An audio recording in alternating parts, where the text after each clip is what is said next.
Hey guys, tonight we begin with the rowdy, smoky and slightly sticky world of the medieval tavern, the unsung heart of every town, the unofficial news centre, and the only place where a knight, a farmer and a bard could all get equally drunk and equally robbed. It wasn't just a place to drink, it was a place where danger, laughter and disease mingled freely beneath a thatched roof. So before you get comfortable, take a moment to like the video and subscribe, but only if you genuinely enjoy what I do here. And let me know in the comments where you're tuning in from and what time it is for you. It's always fascinating to see who's joining us from around the world. Now dim the lights, maybe turn on a fan for that soft background hum, and let's ease into tonight's journey together. You've trudged through a muddy street that smells like a blend of horse, smoke, and questionable soup. It's raining, of course, or just finished, so everything's slick, including your only pair of shoes. You're tired, you're hungry, and you've nearly been run over by a cart full of turnips twice. You need a drink. So how do you find a tavern in a medieval town? There are no glowing signs, no Yelp reviews, and certainly no GPS. What you do have are your ears. Just follow the noise. Somewhere, past the blacksmith's forge and the fishmonger yelling about his fresh river eels, is a chorus of laughter, shouting, and someone aggressively singing about a goose. And there it is. A crooked wooden building, leaning slightly as if even the architecture has had one too many. Hanging above the door is a wooden sign, barely legible, with a crude painting of, is that a barrel? Or a bear? Or maybe both? Either way, this is it. Welcome to the tavern.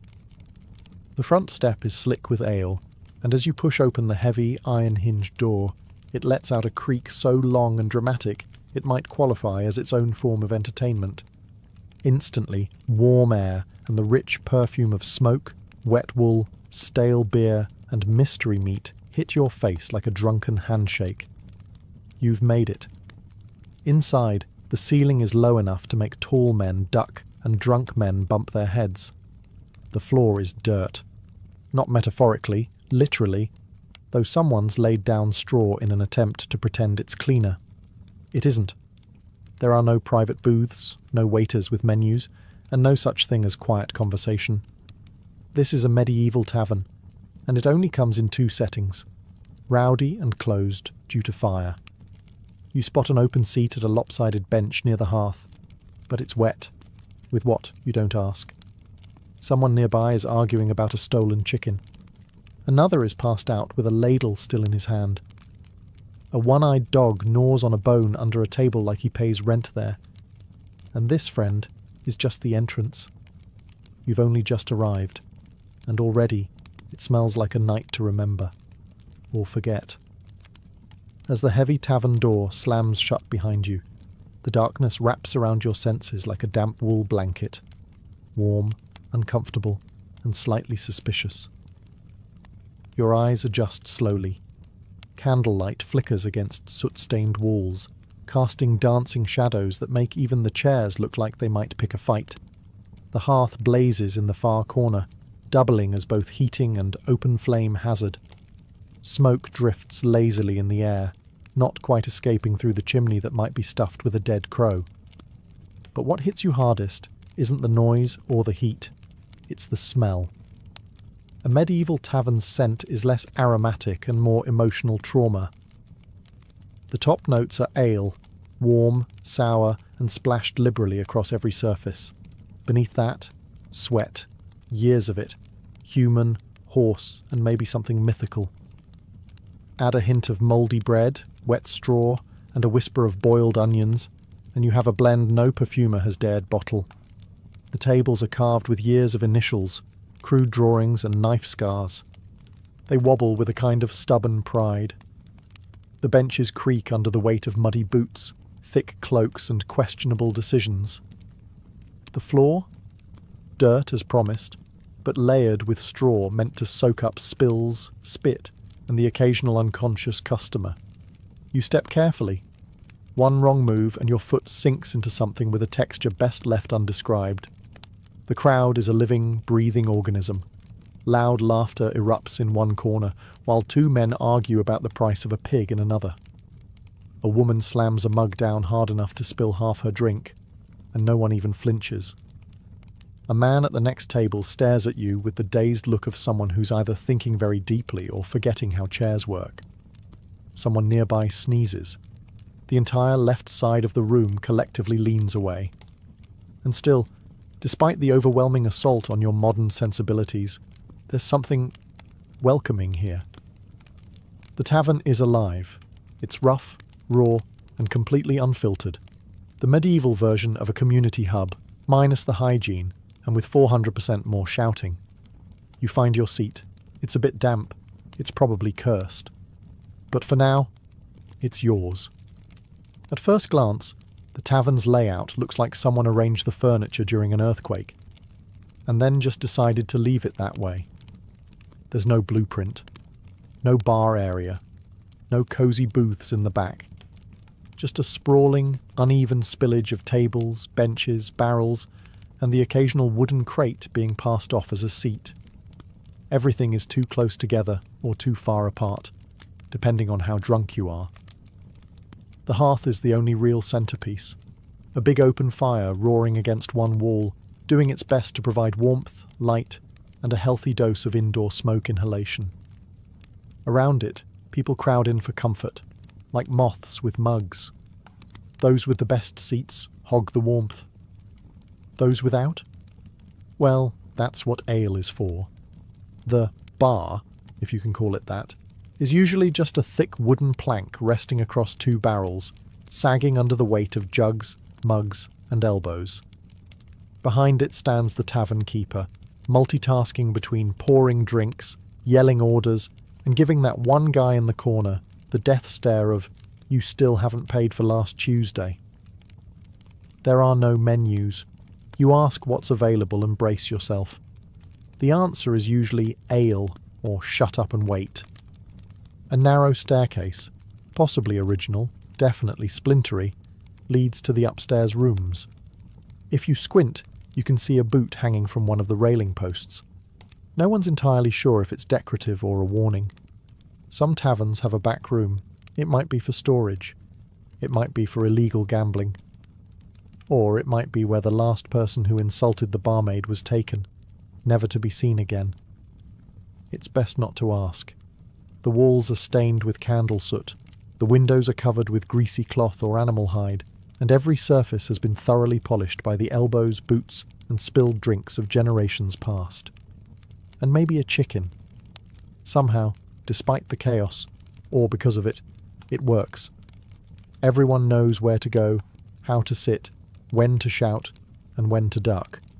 It's not organised, but it is alive. Every medieval tavern has a ruler, and it's not the local lord or the tax collector. It's the tavern keeper. They may not wear a crown, but don't be fooled. This person runs the show. Equal parts chef, server, accountant, babysitter, and executioner of barroom justice. The tavern keeper is a one-person institution, and they take no nonsense. If it's a man, he's likely built like a barrel with arms, grizzled, grumpy, and carved from cured meat and bad decisions. If it's a woman, and often it is, she's sharper than a blacksmith's file, and can silence a room with a single look. Either way, they've seen everything, heard worse, and cleaned blood out of straw before breakfast. They greet regulars with a nod, strangers with suspicion, and troublemakers with a tankard to the head. Behind the bar, they keep mental tabs on who's paid, who owes, and who's had 3 too many. And they do it all without writing anything down. Because medieval literacy might be rare, but tavern memory is terrifying. The tavern keeper sets the tone. If they're in a good mood, the place hums. If they're in a bad mood, you'd better drink fast and keep your jokes to yourself. They're the referee in every argument, the judge in every cheating scandal, and the first to grab a club when a fight breaks out. You do not mess with the tavern keeper. They also know everything. Who's in debt, who's having an affair, who arrived in town under a false name. Need information? Bribe the barkeep? Need protection? Sit near them? Need a favour? Better hope you didn't break a mug last week. Some have a helper, a son, daughter, spouse, or orphan they sort of adopted, and now make carry barrels twice their weight. These assistants run drinks, mop floors, and try not to spill anything or get stepped on by drunks. So while the tavern may feel like chaos to you, it's actually a very delicate ecosystem. And in the centre, commanding it all like a storm god in an apron, stands the one person keeping the ale flowing and the roof from collapsing into a riot, the tavern keeper. So, you finally settle onto a creaky bench, dodging elbows and spilled stew. Your throat's dry, your boots are damp, and it's time for the main event, the drink. But don't expect a wine list or a polished mug. This is a medieval tavern. Your choices are limited, lukewarm, and possibly life-threatening. Let's start with the classic, ale. Unfiltered, unpasteurized, and usually brewed in the back room where the dog sleeps. It's thick, cloudy, and often comes with floaties, bits of grain, yeast, or possibly a chunk of the previous customer's moustache. It's not cold because there's no ice. And you don't ask how long it's been sitting in the barrel, you just drink and hope. Next up, mead, honey wine. Sounds fancy, right? In reality, it's sweet, strong, and occasionally explosive. If the tavern keeper made it themselves, it might be delicious, or it might taste like regret and bee venom. It's usually served to nobles, wedding guests, or that one bard who insists on being paid in gold or mead. Then there's cider, made from apples that were either freshly picked or dropped on the ground 3 weeks ago. Sharp, tangy, and served in cracked mugs that may double as soup bowls by morning. It's the drink of choice in orchard-rich regions, or for those who want something just alcoholic enough to forget the smell of the man sitting beside them. Wine? Technically, yes. But unless you're in southern Europe or the nobility's in town, it's likely watered down, soured, and served with a side of sarcasm. Good wine is reserved for lords, bishops, and the merchant who just sold 12 crates of salt. And water? That's a bold choice, because half the time, it's teeming with invisible death. Boiling costs fuel, and clean wells are rare. That's why even children drink ale. It's not about the buzz, it's about not dying of dysentery before age 8. No one's measuring shots or crafting cocktails here. You drink from mugs made of wood, clay, or tin. Some still have last night's stew in them. You raise your mug, sniff it, and sip. It's warm, it's bitter, and somehow, it's perfect. Because in the medieval tavern, if it's wet and won't kill you immediately, it's a fine vintage. So you've survived the drink? Barely. Now your stomach growls, reminding you that you haven't eaten since sunrise, and your last meal was mostly barley and sadness. Time to eat. But don't get excited. There's no menu, no waiter, and absolutely no one asking if you have any dietary restrictions. You don't order food in a medieval tavern.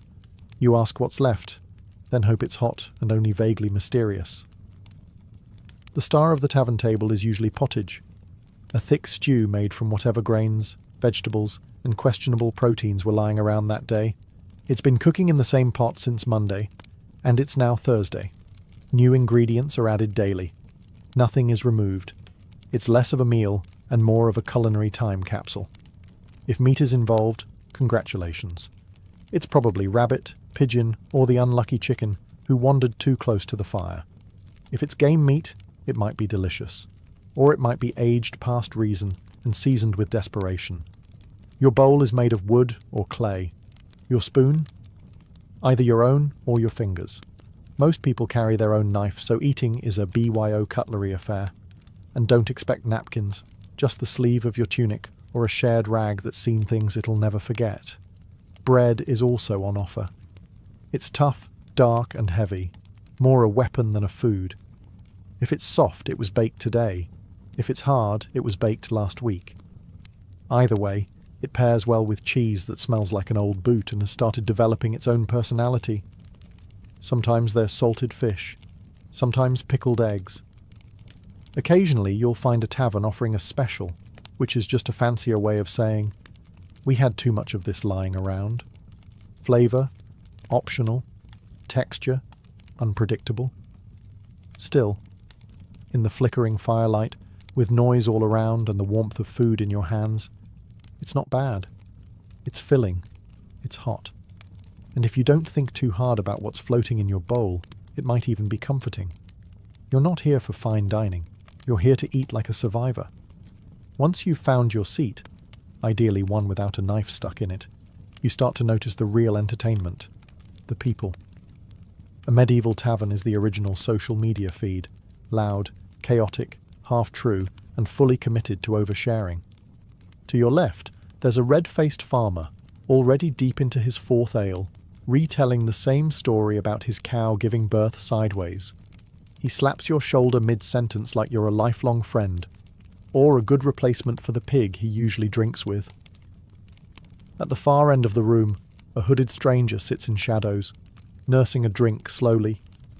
He could be a runaway monk, or a bandit, or just really bad at eye contact. Either way, you're not making small talk with him unless you want to disappear behind the stables. Near the hearth, a soldier in battered armour is regaling a group with tales of battle. His story involves dragons, Frenchmen, and a talking sword. It's definitely false, no one cares.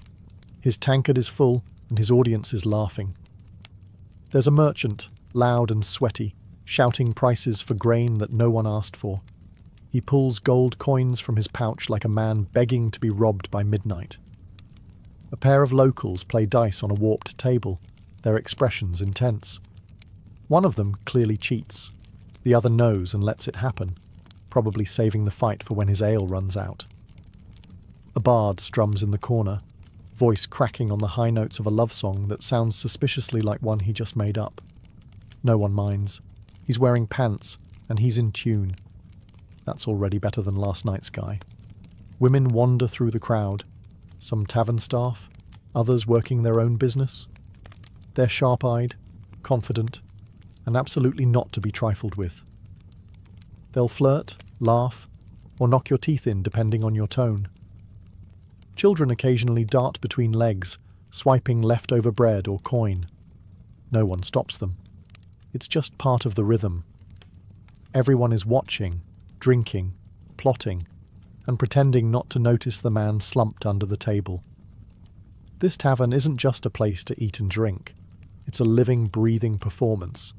And tonight, you're part of the cast. Forget lutes and ballads for a moment. The real soundtrack of a medieval tavern isn't a song, it's a symphony of chaos. It begins with the clink of mugs, dozens of them slamming against wood in celebration, negotiation, or drunken misfire. Some clang cheerfully, others shatter completely. Both are met with cheers. Then comes the laughter. Big, loud, belly-deep laughter that sounds like it escaped from a wild boar. Most of it makes no sense. A farmer chuckles at his own joke about hay. A knight giggles at the word pottage. A monk wheezes uncontrollably every time someone says duck. You learn quickly not to ask. Voices layer over one another, each louder than the last, fighting for dominance like roosters in a coop.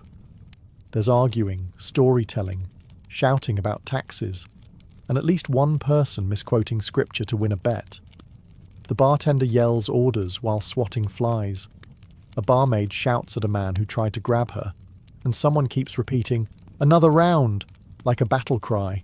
And in the corner, the bard. With a half-tuned lute and 3 missing strings, he plays the same 4 chords on loop, occasionally bursting into verses about lost love, found chickens, or noblemen who wore their pants backwards. No one really listens, unless he starts singing about someone in the room, at which point things get very entertaining or very dangerous. Someone spills something. Someone burps loud enough to make the rafters tremble.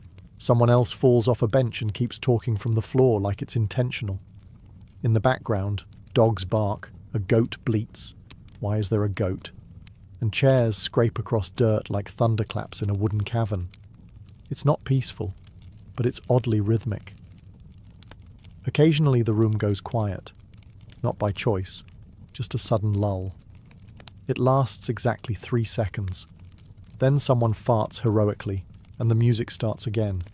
This isn't background noise. This is the tavern's heartbeat, raw, rowdy, and relentlessly alive. If you listen closely enough, it starts to make sense. A kind of harmony born from disorder. And like the rest of the tavern, it only gets louder the longer you stay. Once the ale starts flowing and the stew starts settling, the tavern transforms. It's no longer just a place to eat and drink. It becomes a medieval casino, minus the velvet ropes and with way more yelling. Gambling is the sport of the evening, and everyone plays, from weathered soldiers to barefoot boys with borrowed dice. There's no dealer, no pit boss, no regulation, just a cracked wooden table, a handful of copper coins, and the vague promise that someone's about to lose their dignity.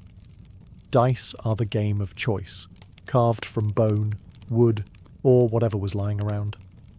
They clatter across tabletops like rolling thunder, each toss followed by a mix of cheers, groans, and accusations of witchcraft. No one trusts the dice. Everyone uses them. Then there are cards, if you're in a more cultured part of town.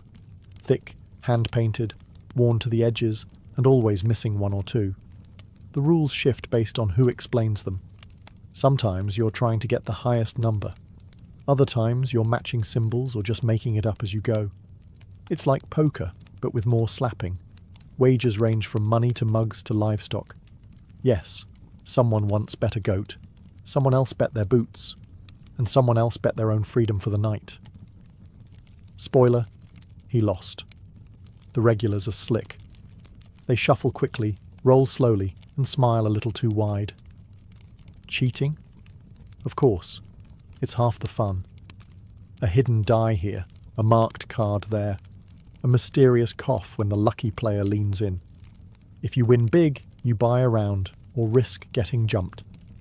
If you lose badly, you smile, pretend you meant to, and slowly push your chair back toward the door. Side games erupt too. Arm wrestling, thumb wars, and the ever-popular who can drink the most without falling over. The winner earns applause. The loser earns a night under the table and a headache that lasts until next market day. But even when the rules are unclear and the stakes are absurd, the energy is addictive. Because in a medieval tavern, luck isn't just a game, it's a gamble with your purse, your pride, and possibly your pants. As the night deepens and the tavern fills with warmth and humidity, a new kind of performance takes the floor.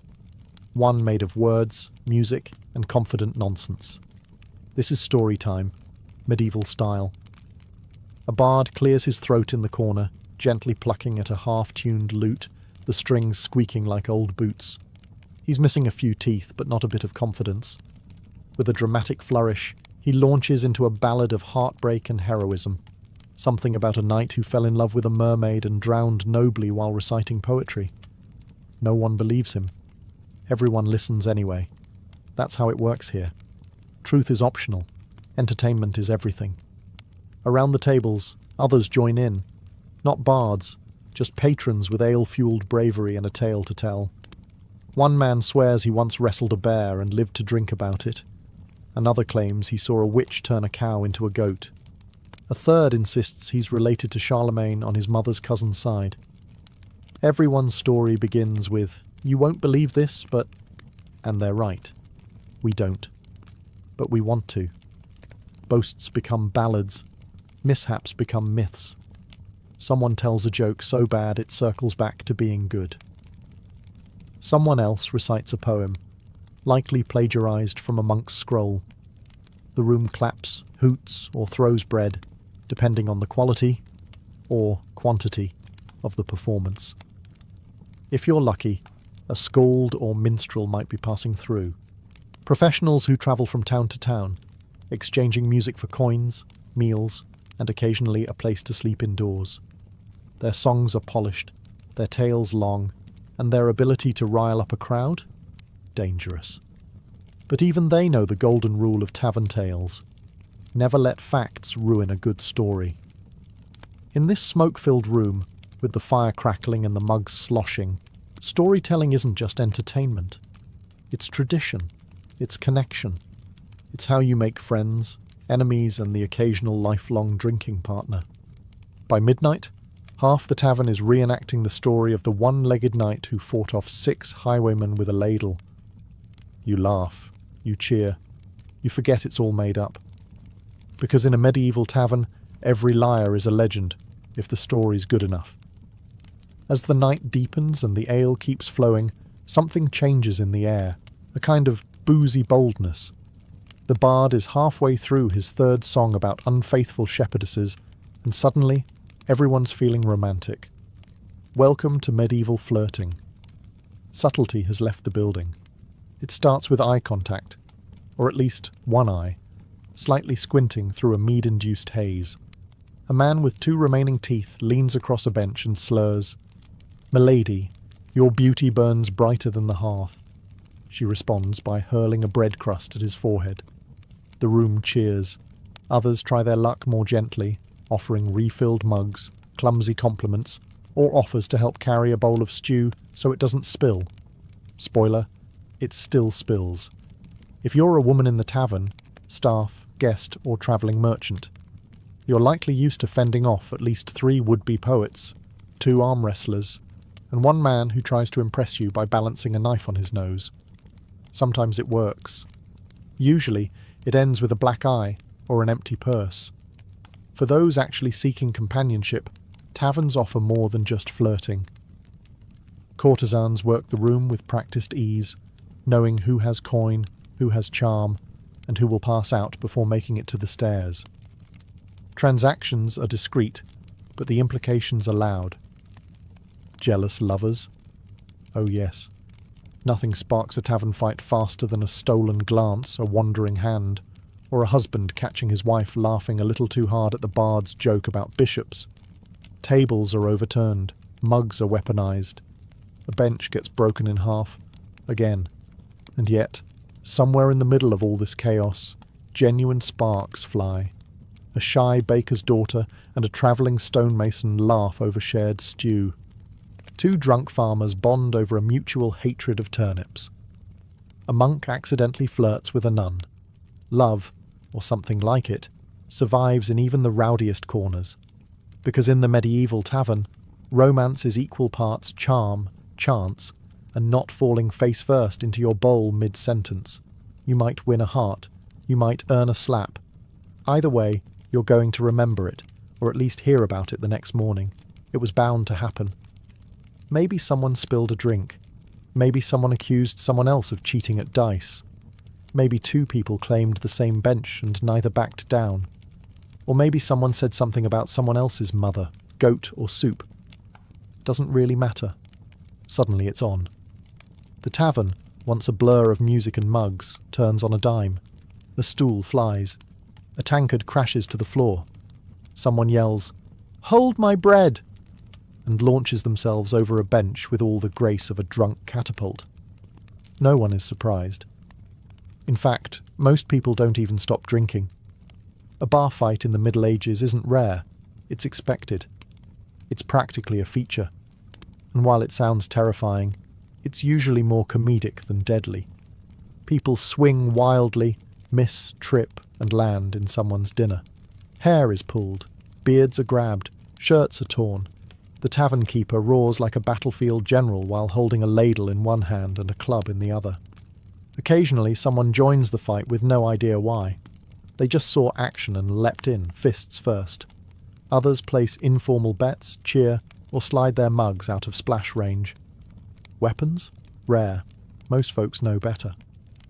Pulling a blade in a tavern can turn a casual brawl into a full-blown tavern legend, and no one wants to be banned from the only place that serves hot food and warm ale. Eventually, someone hits the floor and stays there. Someone else stumbles into a wall and decides that's as good a place as any to sit and rethink their life. The fight burns out like a tavern candle, suddenly and without ceremony. And here's the strange part. Once it's over, it's over.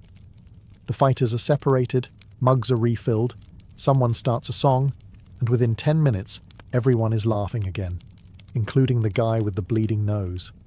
No grudges, no lawsuits, just bruises, stories, and maybe a new nickname like One-Eyed Arnold or Benchbreaker Bill.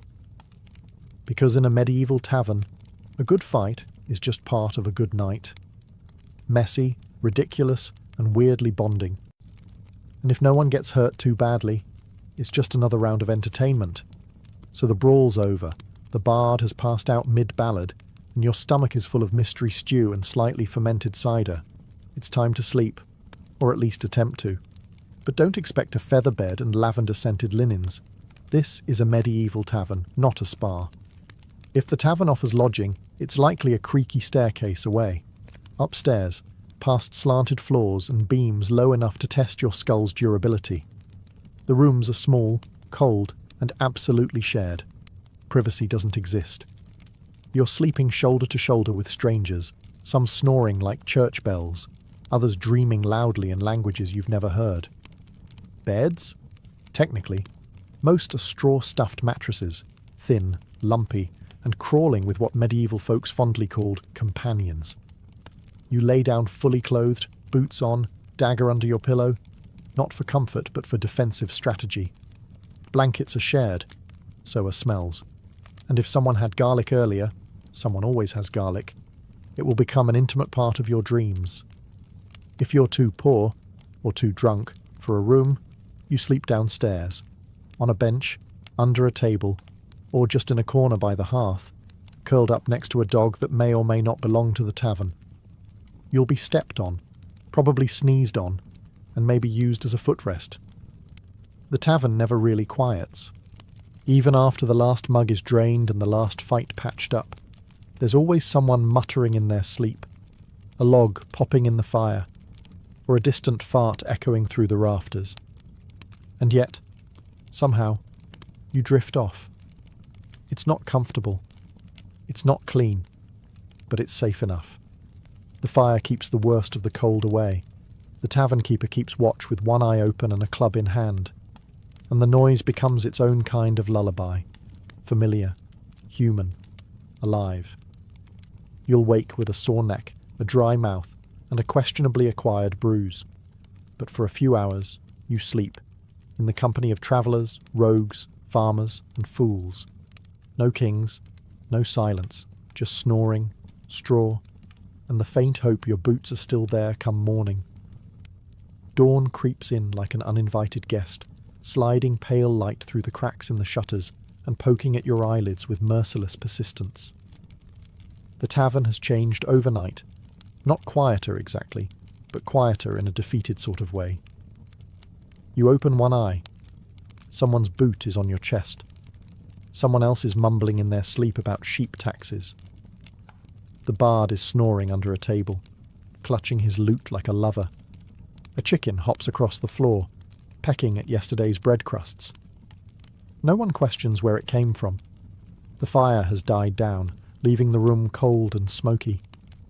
A few patrons begin to stir, groaning like wounded warriors from battles fought entirely inside their own skulls. One man sits up, looks around, and lies back down. Having decided today isn't worth it. The tavern keeper is already up, because of course they are. Clattering mugs, sweeping straw into fresh piles, reheating something in a pot that smells both inviting and slightly vengeful. They shoot a look at the bodies on the floor, then bang a ladle against a mug like a morning bell from hell. Up or out? That's your wake-up call. There's no breakfast buffet. If you're lucky, there's more pottage, now even thicker than last night.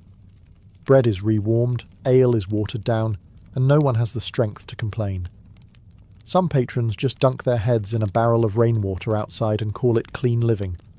You check your pouch. 2 coins and a button. Better than expected. Your boots? Still here. One of them has a bite mark, but they're yours. A win. A few new faces trickle in. Early risers, travellers, workers in need of a drink before dealing with livestock, taxes, or worse, neighbours. The tavern begins to stir again, like a beast slowly waking. Someone starts retelling a story from last night. It's already changed, of course. Now there were 2 fights, and the bard's song summoned a ghost. Everyone nods like it's gospel.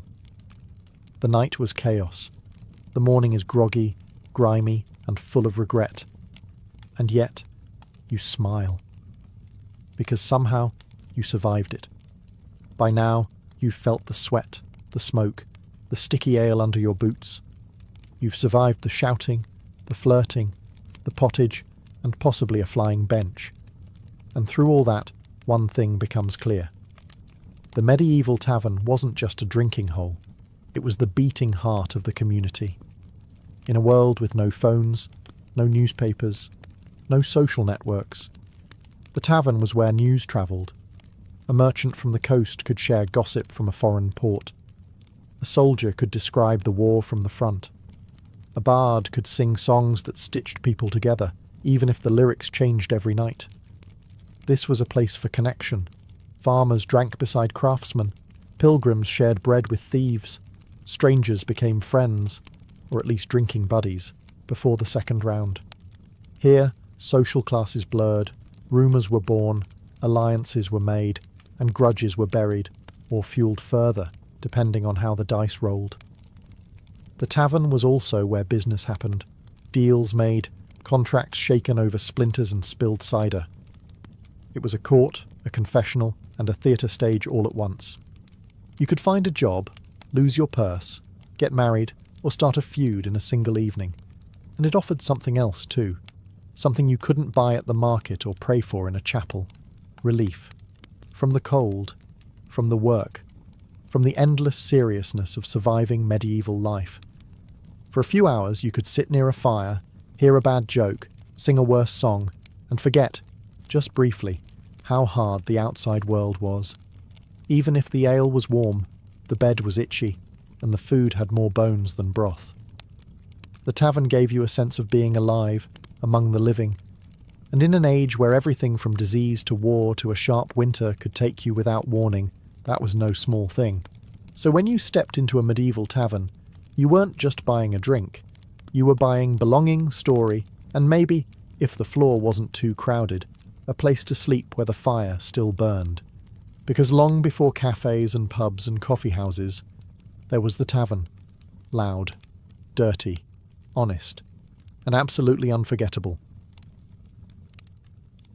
Before she became the most iconic face of ancient Egypt, immortalised in a limestone bust with high cheekbones and a gaze frozen in serene confidence, Nefertiti was a woman cloaked in mystery. Her name means, "the beautiful one has come," but no one knows exactly where she came from. Some believe she was the daughter of a powerful Egyptian official named Ai, possibly even the sister of Akhenaten. Others argue she was a foreign princess, sent to Egypt in a marriage alliance. Her origins are debated, but her influence is undeniable. Nefertiti appears in the historical record like lightning, sudden, brilliant, and transformative. She enters Akhenaten's life not as a passive queen, but as an equal partner in a reign that would shake Egypt's religious and cultural foundations. Together, they would dismantle centuries of tradition, discard the pantheon of gods, and elevate the sun disk Aten as the one true deity. It was a radical, near heretical move, and Nefertiti wasn't just watching from the throne. She was leading ceremonies, making offerings, even depicted in art-smiting enemies, a role typically reserved for male pharaohs. Unlike other queens who were relegated to the background, Nefertiti was ever present. She appears in more artwork from the period than even Akhenaten himself. In these depictions, she isn't cloaked in subservience. She stands tall, sometimes larger than life, holding power quite literally in her hands. And in a society where pharaohs were divine, her proximity to Akhenaten, both spiritually and politically, suggested something more. Perhaps she wasn't just queen. Perhaps she was co-ruler. But this rise wasn't without tension. Egypt was not ready for the upheaval. The old priesthood resented the loss of their gods and temples. The capital moved to a new city, Akhetaten, today known as Amarna, cutting ties with the old ways. And through it all, Nefertiti was there, her figure etched into stone walls, her name sung in hymns to the sun. Yet, for all her visibility in life, her death is a complete vanishing act. No tomb, no body, no confirmed end. Just silence. It's as if history, after showcasing her brilliance, suddenly chose to look away. And that, perhaps, is where her legend truly begins. To understand Nefertiti's rise, you must first meet the man who changed everything, Pharaoh Akhenaten. He wasn't born with that name. He was originally Amenhotep IV, a prince in line with a 1,000-year legacy of gods and tradition. But something shifted inside him. Some call it divine inspiration, others say madness. When he became king, he turned his back on the mighty god Amun and declared a new truth. There was only one god worth worshipping, the sun itself, the Aten. This wasn't just a religious shift. It was an earthquake that cracked the bedrock of Egyptian civilization.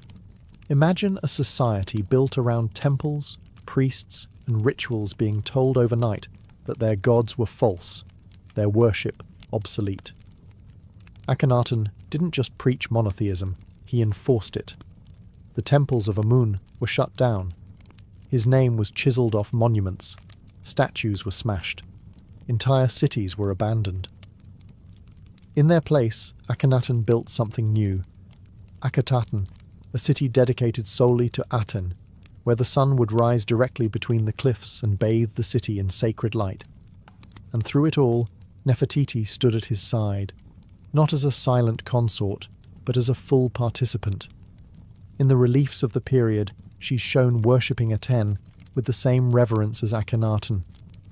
Their daughters are often depicted with them, heads tilted toward the radiant sun. It was a family portrait unlike anything in Egyptian art before or since. Even the style of the art changed, no longer stiff and formal, but loose, exaggerated, sometimes even intimate. The king and queen kissing, playing with their children, praying in soft robes beneath the sun. Nefertiti was everywhere in this new world.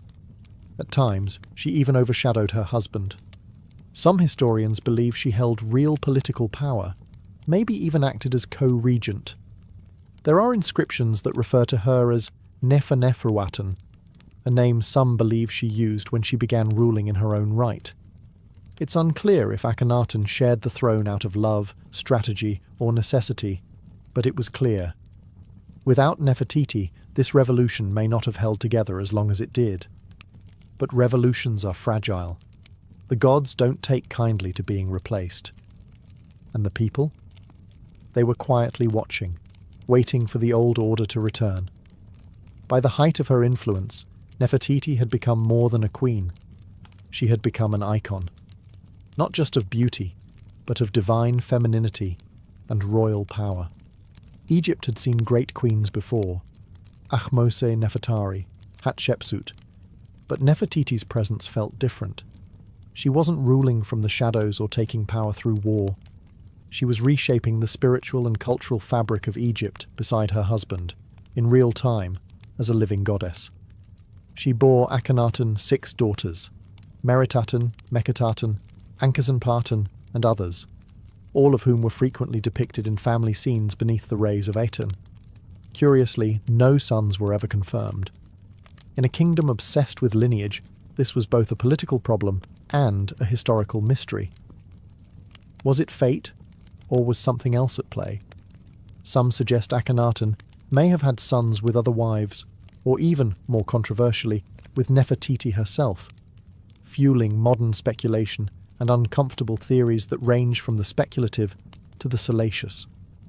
What is certain is that motherhood was central to her image. In art, Nefertiti is portrayed cradling her children, their tiny arms reaching up to touch her cheeks. These aren't stiff, cold statues.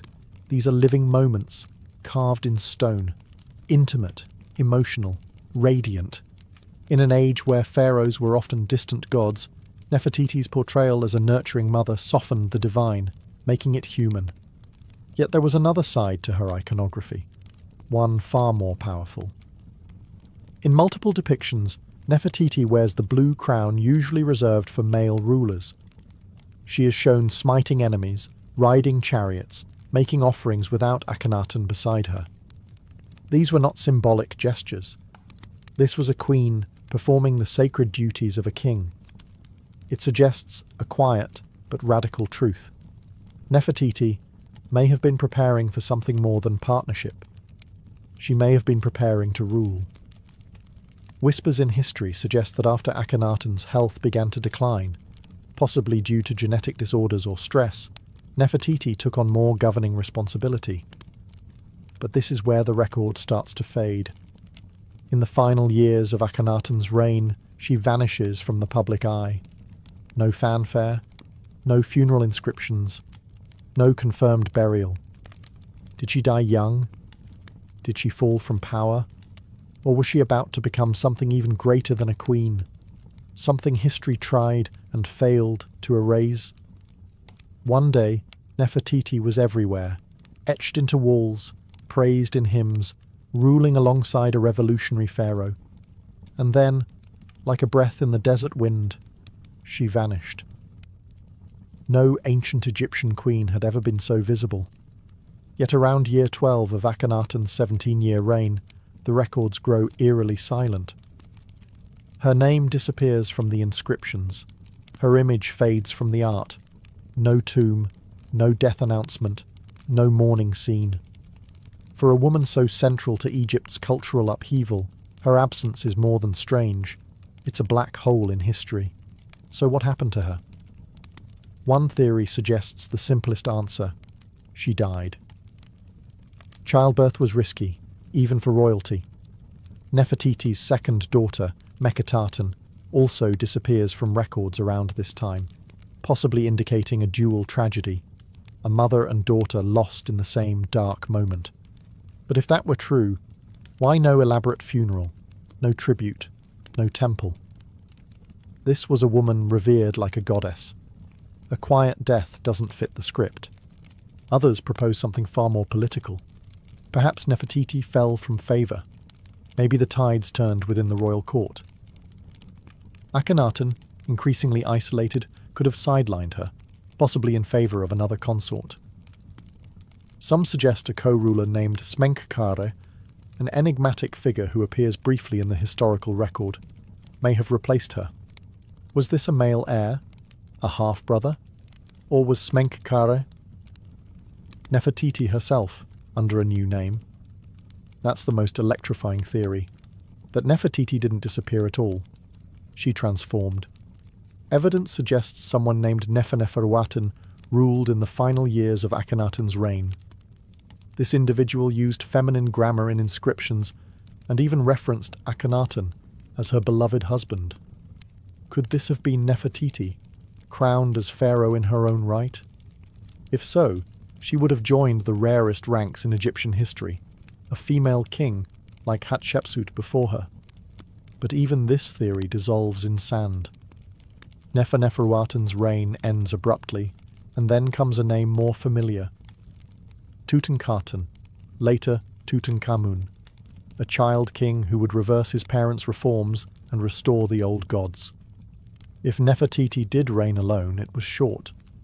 And if she was Smenkhkare or Neferneferuaten, she ruled as a ghost queen, visible only in hints, half-carved cartouches, and broken relics, a puzzle missing its centerpiece. And so, just as suddenly as she arrived, the most powerful woman in Egypt disappears. But her legend, that was just beginning to take shape. As the dust of Amarna began to settle, a new figure emerged, a boy king barely old enough to hold a scepter. His name was Tutankhaten, later changed to Tutankhamun, and he would become the most famous pharaoh in the world, not for what he did in life, but for the treasures found in his untouched tomb. But what matters here is this: who was his mother? The historical records are frustratingly silent. His father was almost certainly Akhenaten. But the identity of his mother remains shrouded in confusion. Some scholars argue that Nefertiti was his stepmother. Others speculate she may have been his biological mother, pointing to art and timing that seems to place him as a young child during her final public appearances. If Nefertiti truly bore Tutankhamun, it would make sense. His early reign was clearly guided by someone with a steady hand, and his decisions to reverse his father's religious revolution may not have been entirely his own. And that's where the intrigue deepens. Who was steering the ship during Tutankhamun's fragile reign? The boy king was only about 9 when he took the throne. A child can't restore a religious empire alone. Someone was behind the scenes. Someone experienced in court politics, religion, and public symbolism. Could it have been Nefertiti, ruling from the shadows? Or was it the high priest Ai, her possible father? Or perhaps both, working together to erase the chaos of Amarna and return Egypt to its old gods? One of the more compelling pieces of evidence comes from a golden shrine found in Tutankhamun's tomb. It shows a woman anointing the young king, a woman with features eerily similar to Nefertiti. If that was her, it means she may not have vanished at all, but stayed at the heart of power in a more discreet form. Still, without a named tomb, without a confirmed mummy, we are left with only fragments. If she did guide Tutankhamun, her fingerprints are everywhere, but her name is gone, scrubbed from temples, left out of king lists, as though someone tried to erase the memory of a woman who once ruled like a god. And yet, the irony is rich. Tutankhamun's fame would resurrect her image, because in searching for his story, the world stumbled upon hers. For someone who stood at the center of Egypt's most radical era, queen, priestess, possible pharaoh, Nefertiti left behind no confirmed tomb. Not a single monument bears her death rites, no sarcophagus, no funerary mask. No inscription whispering her final words to the gods. It's as though she evaporated. This absence has haunted Egyptologists for over a century. In a culture obsessed with the afterlife, where every noble was embalmed, mummified, and buried with instructions for the soul's journey, how could one of the most powerful women in Egyptian history be lost? Theories abound.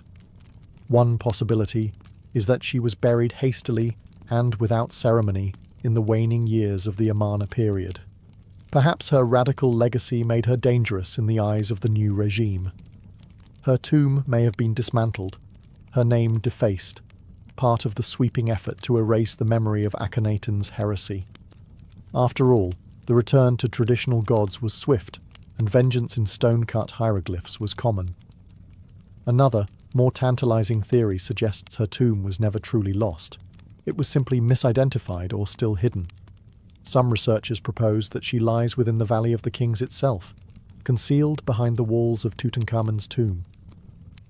In 2015, radar scans of KV-62, the famed tomb of King Tut, indicated possible hidden chambers. Was Nefertiti buried just inches away, sealed off and forgotten beneath layers of history and gold? That idea captured the world's imagination. A queen sleeping just beyond reach. Egyptologists held their breath, but further scans yielded inconclusive results. Excavations slowed, funding dried up, and once again Nefertiti retreated into myth. Yet her absence is loud. We have her images, dozens, perhaps hundreds, her likeness captured in stone and pigment. Her bust, now in Berlin, still gazes with unfathomable grace across museum glass, as if she knows something we don't, as if she's waiting. Every year, new digs continue in Amarna and the valley. Every year, whispers stir. Could a sealed chamber finally give up her secrets? Could a cartouche in forgotten sand spell her true name? Or is she destined to remain the eternal riddle, an unfinished sentence in the story of Egypt? If history buried her, it didn't succeed for long, because the search for Nefertiti never truly stopped. It only deepened. If her tomb was never found, and her body never identified, why do we still remember Nefertiti? The answer sits behind museum glass, beneath soft lights in Berlin's Neues Museum. A painted limestone sculpture that has captivated the world since its rediscovery in 1912. The bust of Nefertiti. She gazes forward with poise and serenity, her long neck graceful, her blue crown distinct, and her features so refined they almost feel modern.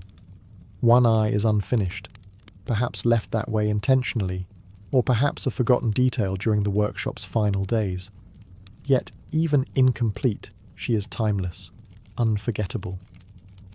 The bust was discovered by German archaeologist Ludwig Borchardt in the ruins of the sculptor Thutmose's studio at Amarna. When he brushed away the dust and revealed her face, he knew instantly what he had found. In his diary he wrote, "No use describing it, you have to see it." And once the world did, Nefertiti became not just a historical figure, but a global symbol of beauty, of power, of ancient enigma. But even her bust is not without controversy. Germany acquired the artifact during a time of loose antiquities laws, and Egypt has been requesting its return for decades. To the Egyptians, she belongs home, in the land whose sun once touched her skin, where she stood beneath Aten's rays. But Germany has refused. They claim her fragility makes her unsafe to travel. Others say it's about prestige. Nefertiti brings in crowds. She is, after all, their Mona Lisa. Still, her presence, wherever she may be, has changed how the world sees ancient women. She wasn't just a passive beauty. Her bust captures something regal, assertive, almost challenging. She looks like someone who held secrets, made decisions, changed the course of empires. And she did. It's remarkable how a single sculpture, delicate and silent, can resurrect someone lost to time. We may never find her tomb. We may never know how she died. But through this bust, Nefertiti achieved something extraordinary. She became immortal not in gold, but in human memory. The face may be still, but the story it tells, that continues to speak, louder than ever, across the centuries. Nefertiti's story lives somewhere between stone and silence, between what we know and what we want to believe. Few figures in ancient history have inspired such relentless fascination and such profound mystery. She is a paradox, one of the most documented women of her time, and yet still largely unknowable. Over the centuries, she's been imagined as many things.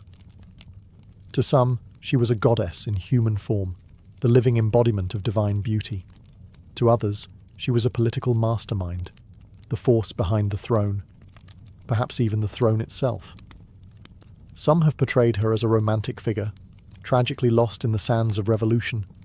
Others paint her as ambitious, even ruthless, navigating a collapsing empire with elegance and calculation.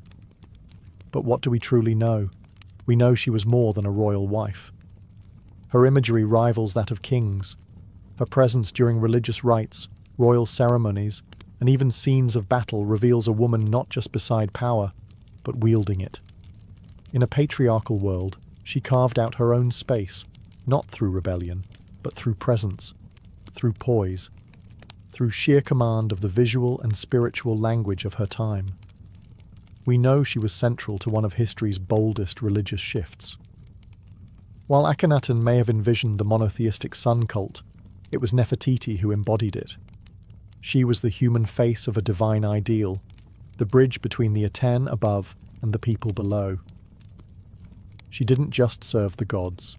She was their image. And we know that after her disappearance, her memory was nearly erased. The backlash against Akhenaten's regime swept her name into oblivion. Her statues were smashed. Her inscriptions were defaced. Her role in history intentionally buried. Yet here we are, 3,000 years later, still whispering her name. Why? Because myth has a way of surviving where facts cannot.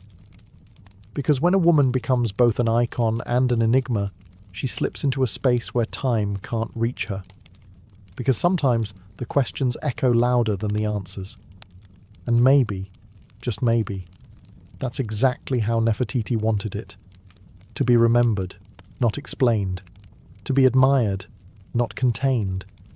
To live forever, not as a woman of one tomb, but as a queen of endless speculation. More than 3 millennia have passed since Nefertiti last walked beneath Egypt's sun, yet her shadow still stretches across our world, etched in museum glass, whispered through academic halls, splashed across the pages of novels and screens of documentaries. Unlike most historical figures, she hasn't faded into the past. If anything, she grows larger with time. There's something irresistible about her, not just the beauty. We've seen beauty before. It's the mystery. The deliberate blank spaces in her biography feel like a challenge, a taunt, as if she's daring us to try and understand her, knowing full well we never truly will. And in that way, she's become something more than historical. She's become archetypal. Every generation reinterprets Nefertiti in its own image.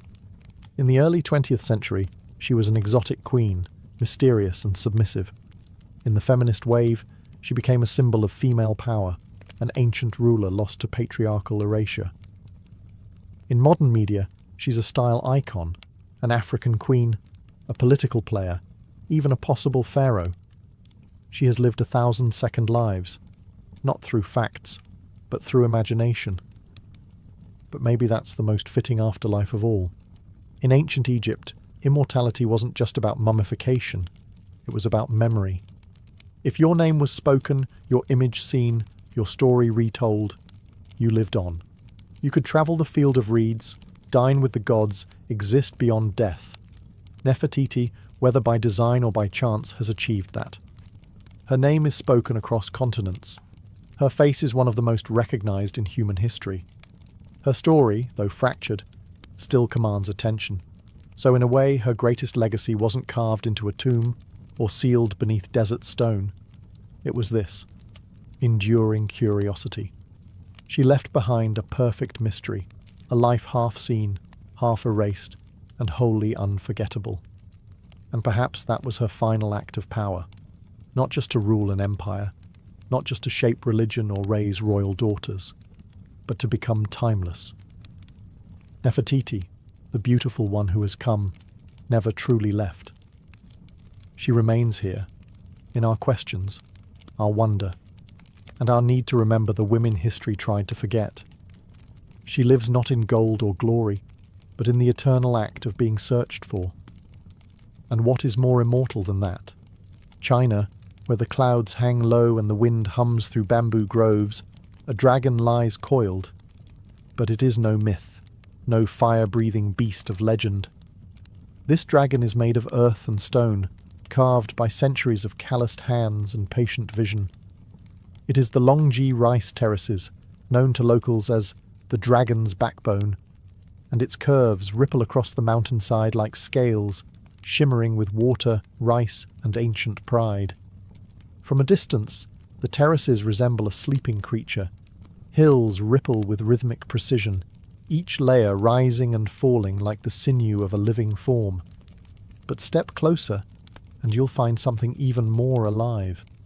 Water flows in soft whispers along carefully dug channels. Seedlings flutter in the breeze, and at dawn, the morning mist drapes the landscape like breath rising from the dragon's nostrils. These terraces weren't built in haste. Their story began over 700 years ago, when the Zhuang and Yao people, ethnic minorities with deep ties to the mountains, chose to tame the slopes rather than abandon them. Flat land was scarce, machinery was non-existent, and so they looked to the mountain and asked a simple question: how do we feed ourselves here? The answer took generations. Armed with little more than stone tools and bamboo baskets, they carved the hills inch by inch, year by year. With each level built, they not only shaped the land, they taught it to breathe with them. Rainfall became resource, slope became sustenance. Rice, the staple of life, began to grow where gravity once ruled, and over time, the terraces began to resemble a dragon in repose, strong, eternal, sacred. This was more than agriculture. It was harmony, a silent pact between humans and nature. No part of the mountain was wasted, and no part was forced to bend violently. Instead, the people worked with the earth, shaping it in curves and swells, listening to the wind, following the water. Today, the dragon's backbone still feeds entire villages.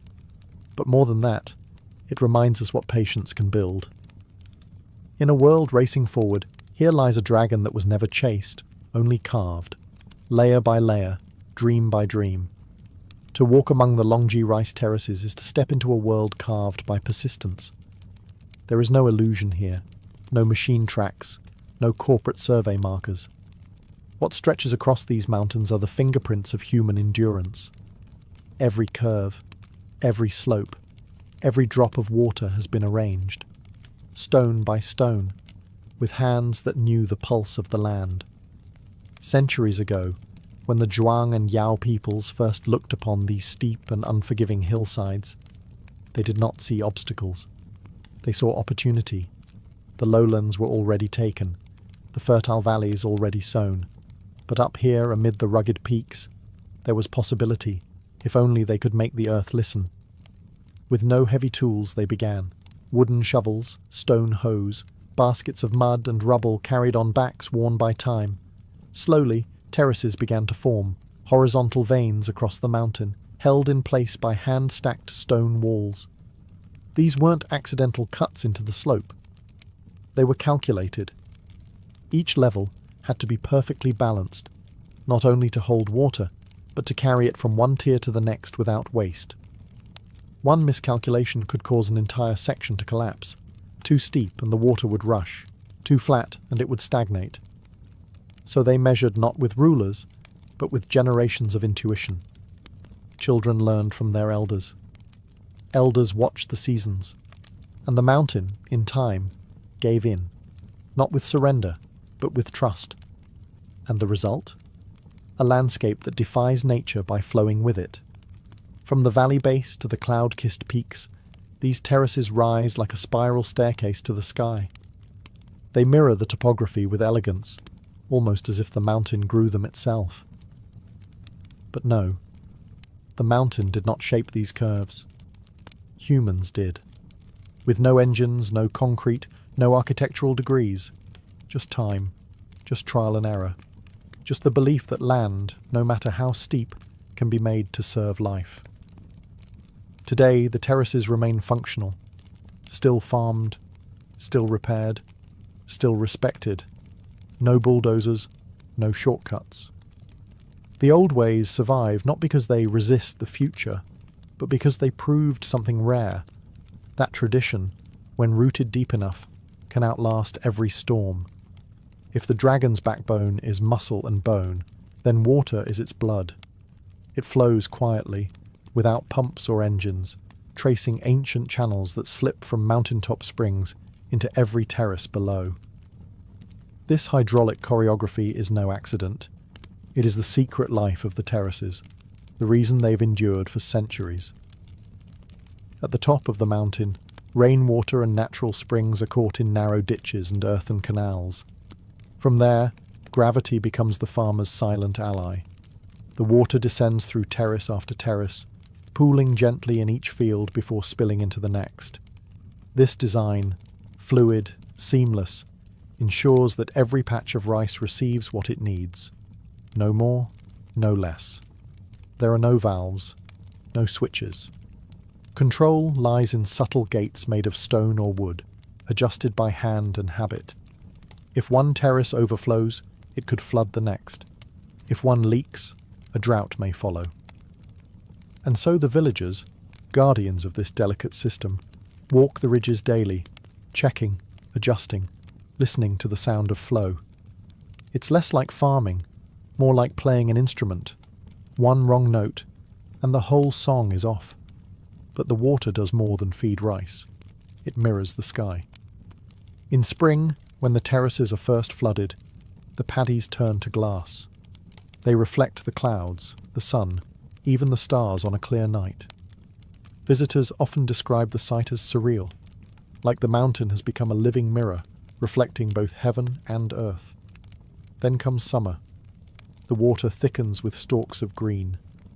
The reflection fades, replaced by movement, rippling rice plants swaying in the wind like an emerald sea. In autumn, the water glistens through the gold of ripened grain, and in winter, when farming ceases, snow and frost replace the flowing current.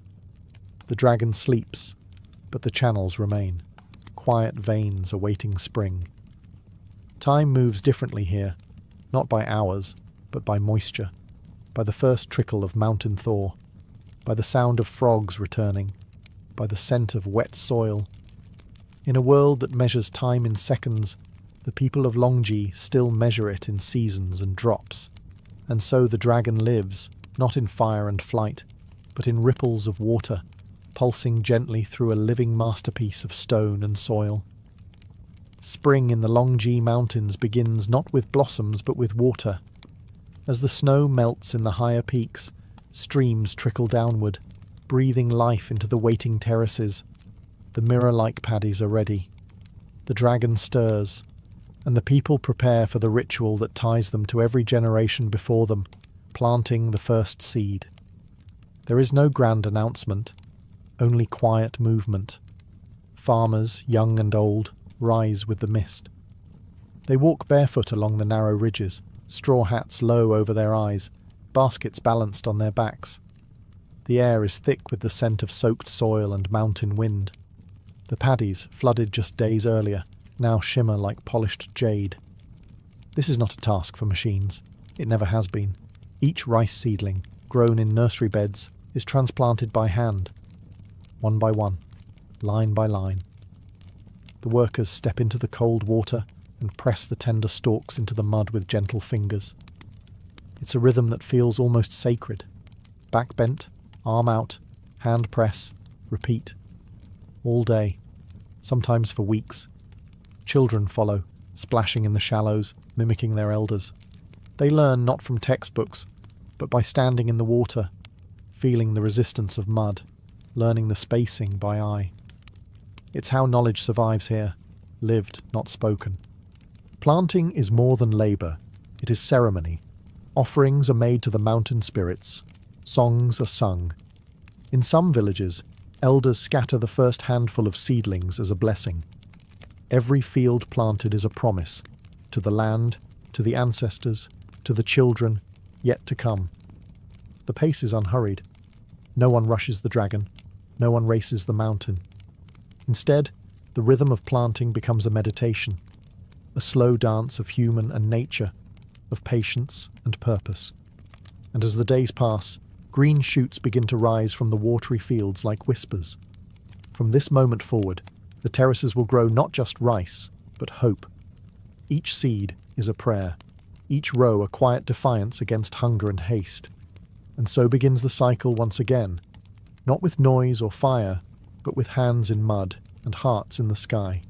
The dragon is awake, the mountain breathes, and the future is planted, one seed at a time. Scattered along the ridgelines and nestled in the crooks of the terraces are the heartbeats of the dragon's backbone.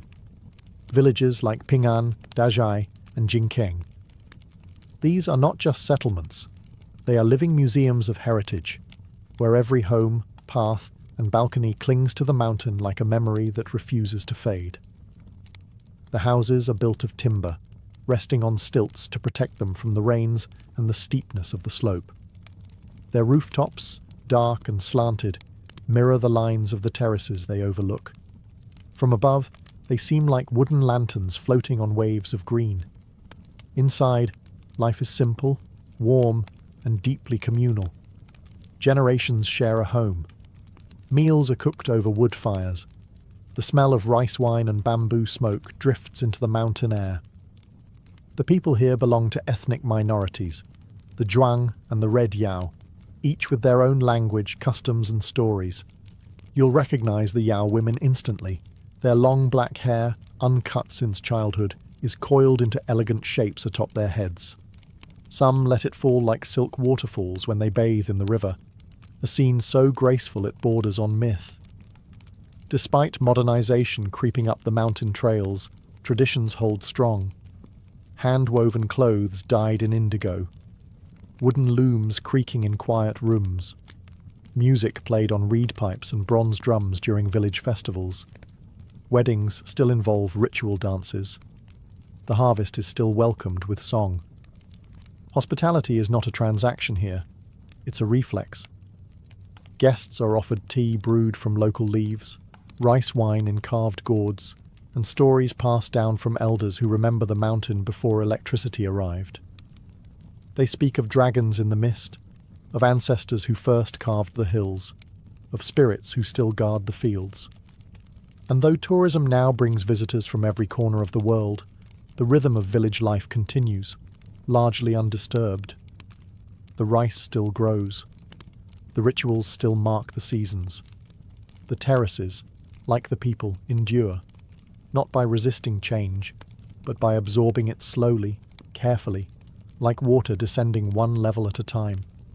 Here, within the dragon's coils, life is not rushed. It flows, it echoes, it remembers.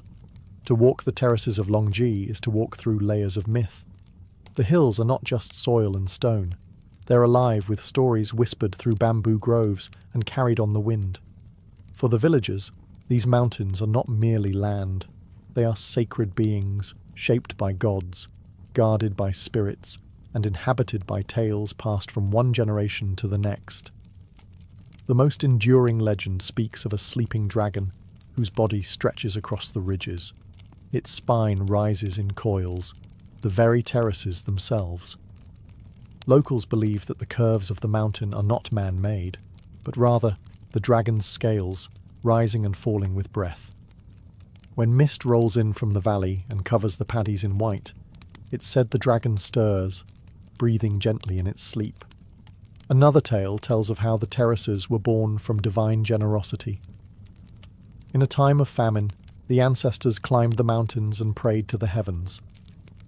Moved by their devotion, the gods sent rain and instructed them to carve the hills into steps so rice could grow. The people obeyed, and the dragon appeared to guide their hands.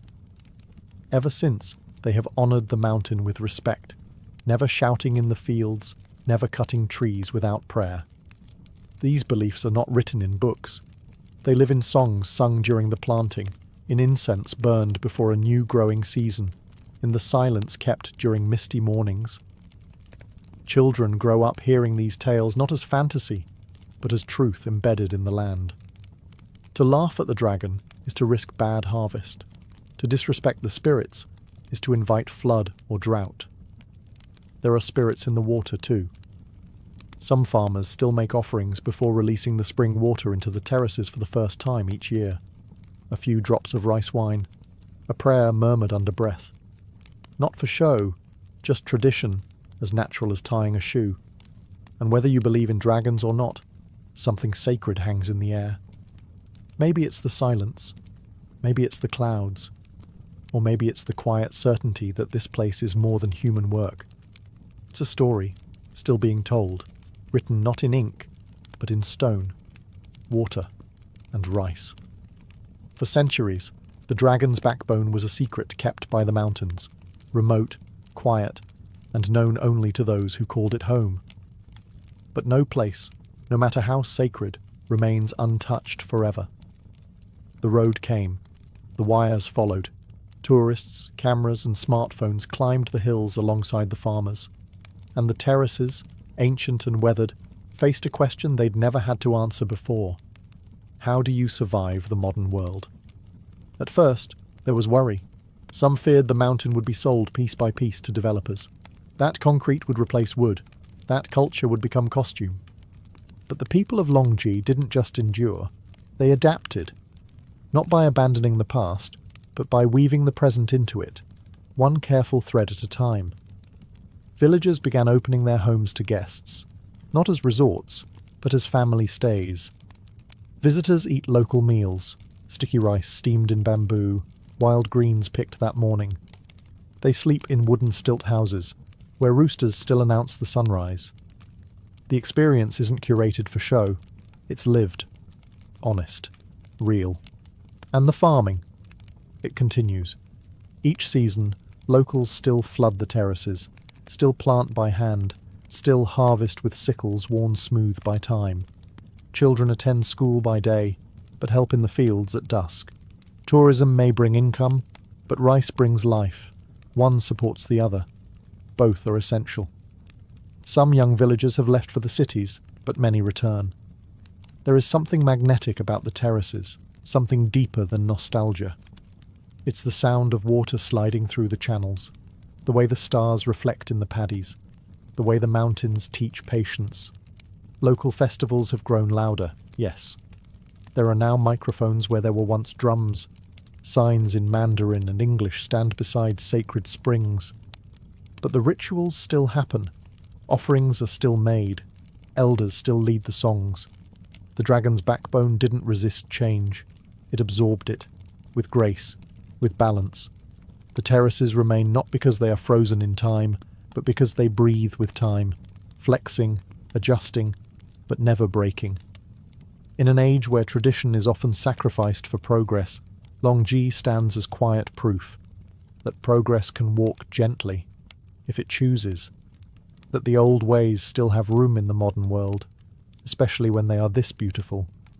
The dragon's backbone is never the same place twice. With each season, it sheds its skin, transforms its colours, shifts its mood. While cities change in years, the terraces change in weeks, draped not just in light, but in rhythm. To stand among them through a full year is to witness a mountain breathe. Spring arrives like a mirror.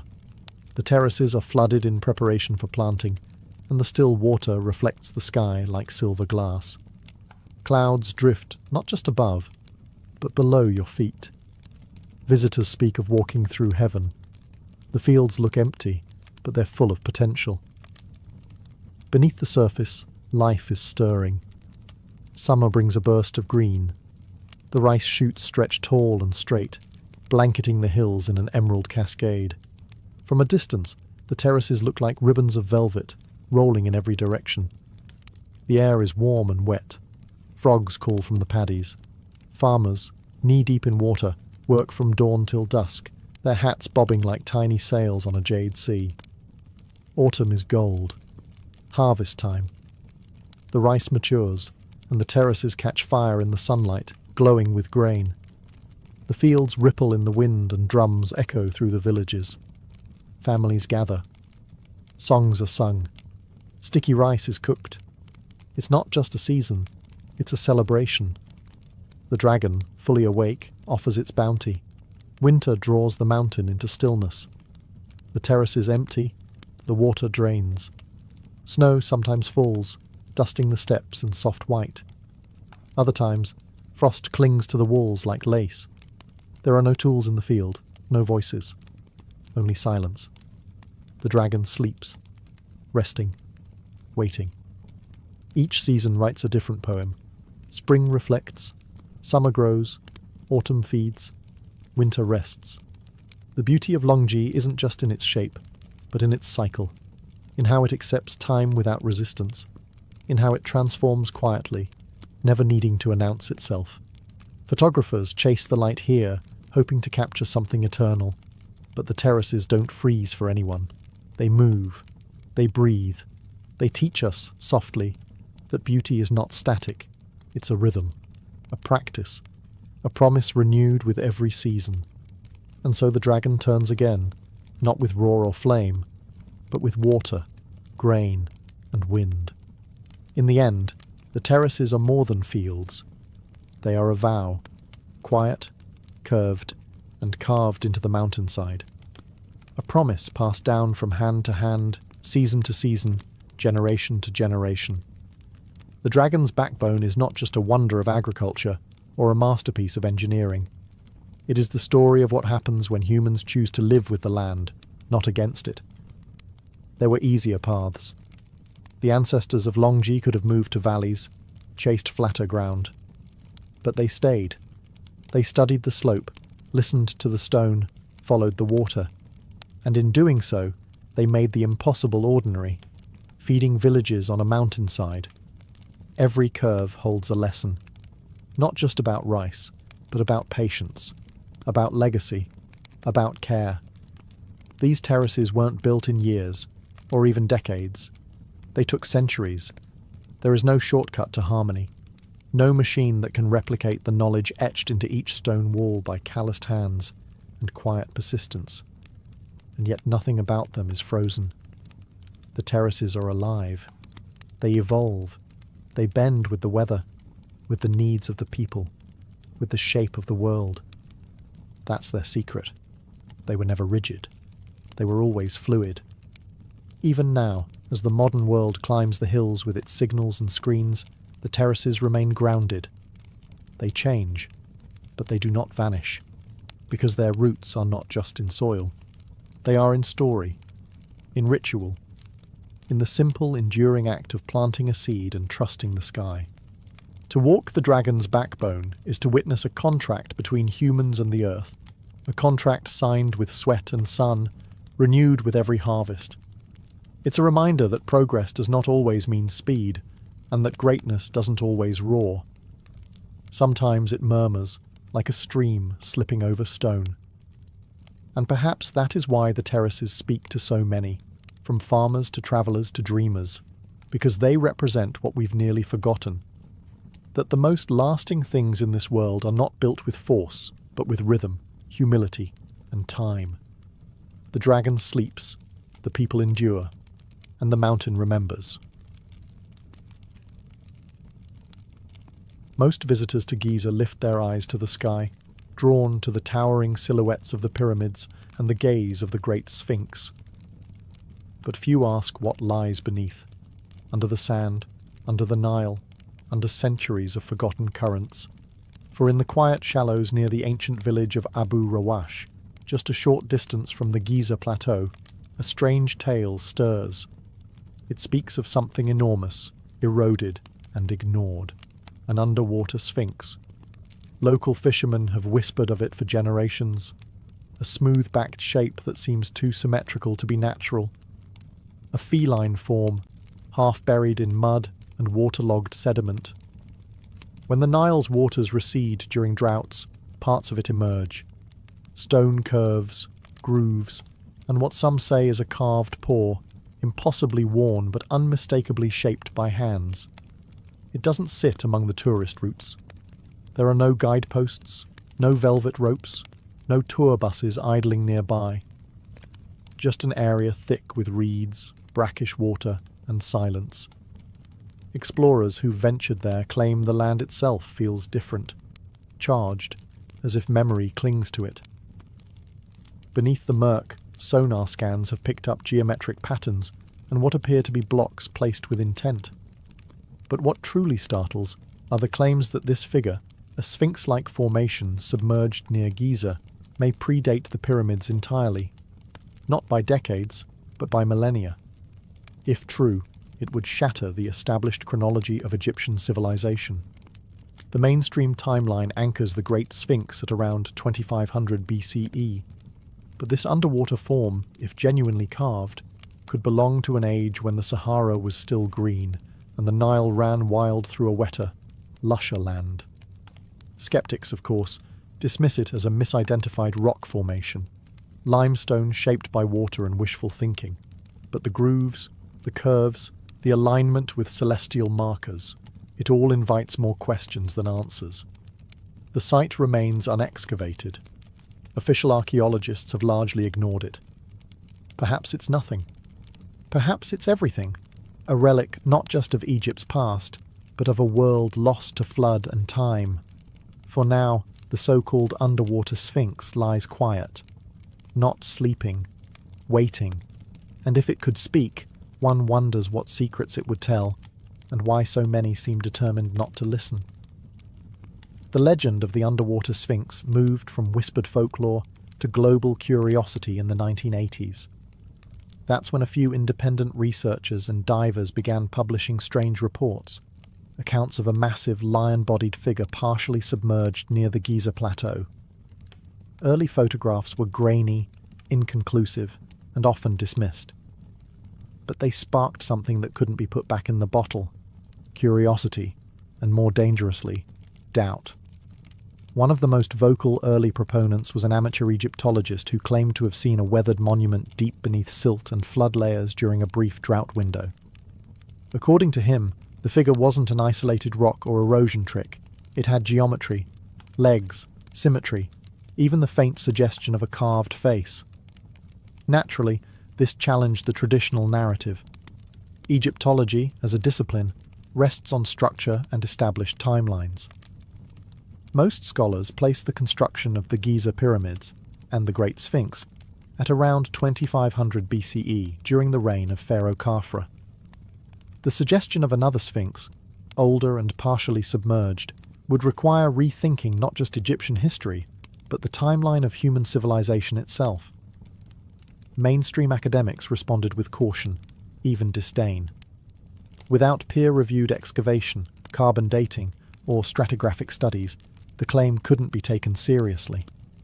Many argued the so-called underwater sphinx was likely a natural formation, limestone weathered by thousands of years of Nile flooding and sediment erosion. In Egypt, they pointed out, nature often mimics the intentional. Wind, water, and time are capable sculptors, but the photos kept circulating. The sonar readings continued to show odd patterns, too regular, too smooth, too suggestive. And then came the theorists. Authors, filmmakers, and fringe historians began building stories around the mystery. That the Sphinx was a relic of a forgotten civilization, perhaps Atlantean, perhaps pre-dynastic Egyptian, lost in a flood that scoured the Sahara. They pointed to water erosion patterns on the original Great Sphinx, argued for lost technologies, and hinted that what lay beneath the Nile might be far older than accepted memory allows. The debate grew louder, but the ground remained still. No official dig was launched, no museum claimed it, and the Sphinx, if that's what it is, remained right where it always had been, buried in silt, caught between myth and mud. The idea that something near Giza might predate the pyramids isn't just provocative, it's revolutionary. If the underwater Sphinx is more than erosion or coincidence, then Egypt's story didn't begin in the 4th dynasty.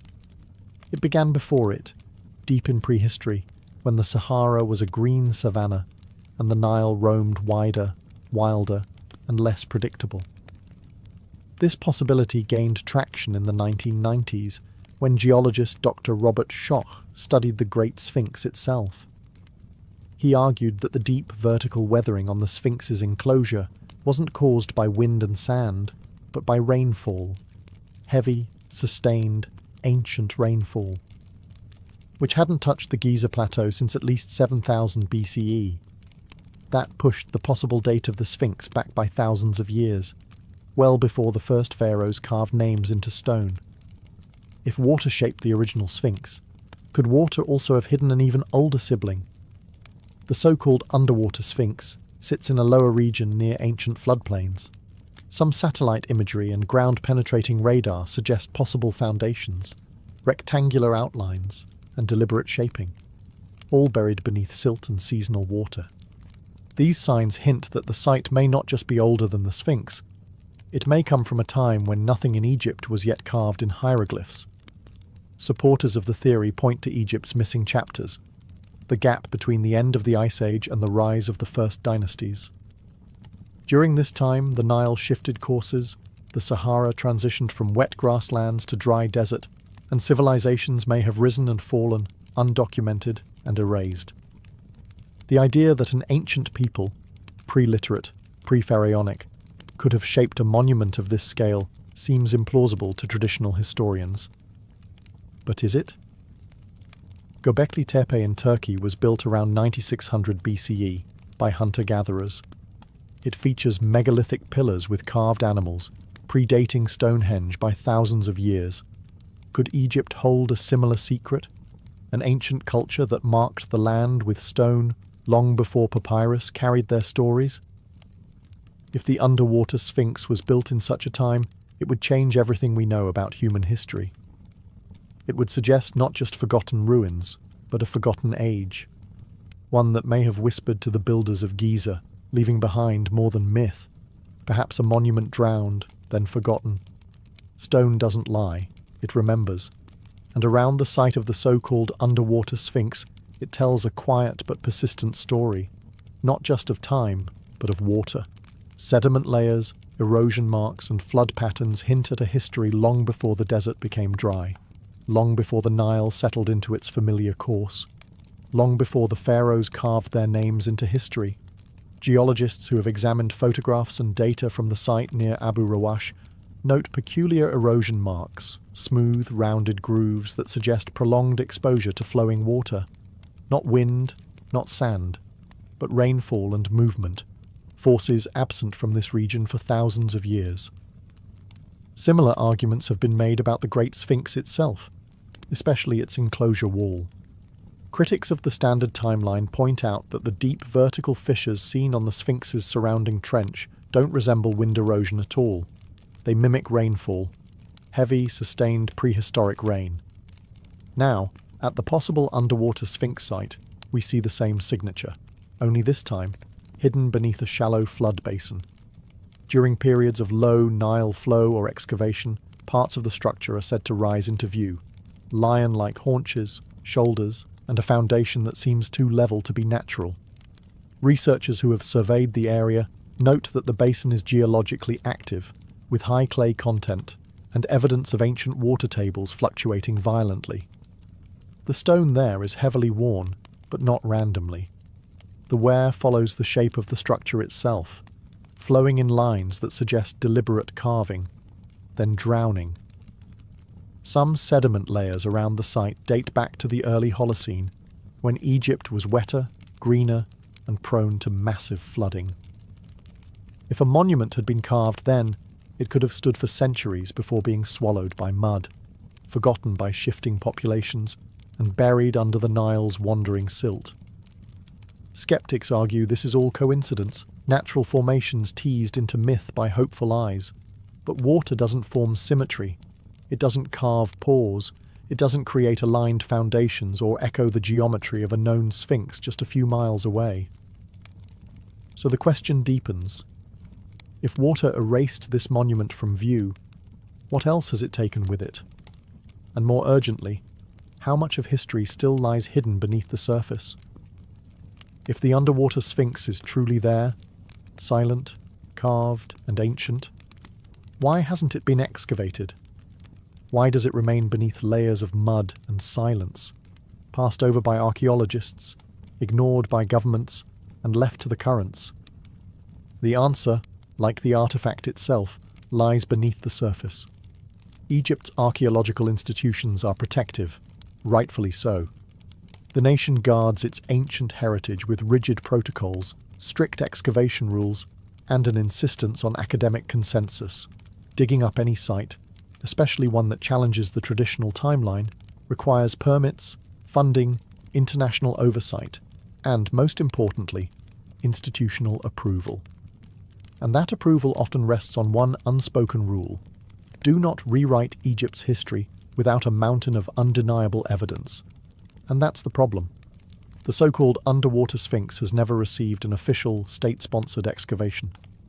Independent researchers, foreign academics, and fringe theorists have studied the area, but without formal backing, their findings remain anecdotal, suggestive, but not conclusive. There's also the issue of the Nile itself. The river is not a static feature. It floods, recedes, and shifts over decades. The site where the monument allegedly rests is flood-prone, often submerged for much of the year.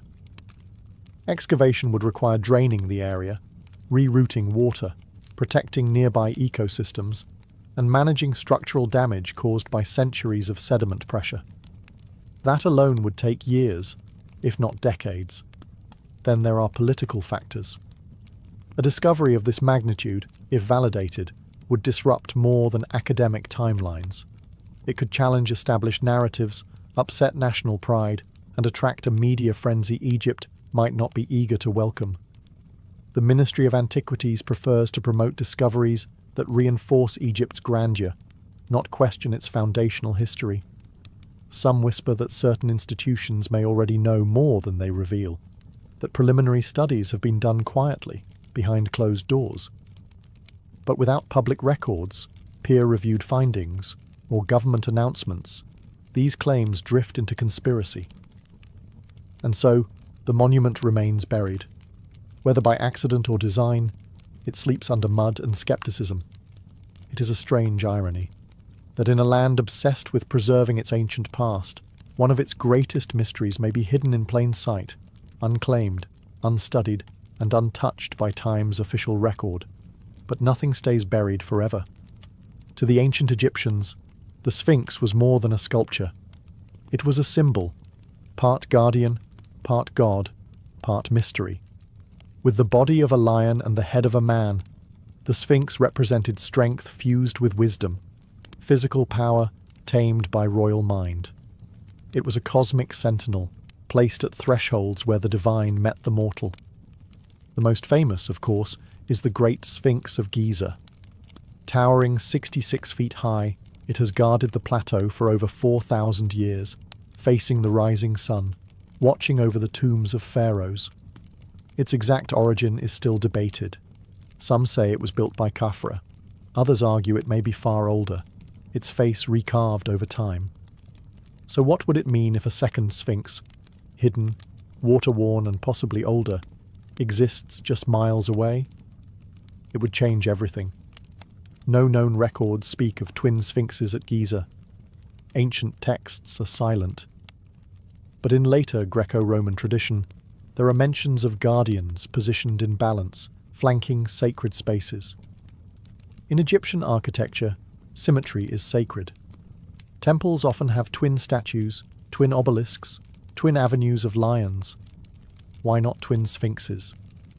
Some researchers argue that the so-called underwater sphinx might not be a copy, but the original. A prototype. A pre-dynastic version later replicated on a grander scale. If true, it suggests that the idea of the Sphinx came not from dynastic builders, but from a forgotten culture whose myths were carried forward, adopted, and refined. And if the monument predates writing, it may not be bound by the pharaoh's ideology at all. Its purpose could have been astronomical, ritualistic, or even commemorative, marking an event, a flood, or a forgotten god. The lion shape itself is no accident. In ancient Egypt, lions represented the horizon, the gate of dawn and dusk. A sphinx facing east watches the rebirth of the sun, eternally. To carve one was to freeze that sacred act in stone. Now imagine one carved before the pyramids. Aligned, guarding, waiting. It would not just rewrite history, it would redefine the mythos of Egypt itself, not as the beginning of civilization, but as the last echo of something even older. And the fact that this symbol might be sleeping beneath water, all the more fitting for a guardian of lost worlds. As whispers of the underwater sphinx echo further across the world, a quiet divide has opened, one that runs deeper than sediment or stone. On one side stands traditional Egyptology, cautious, structured, and rooted in academic consensus.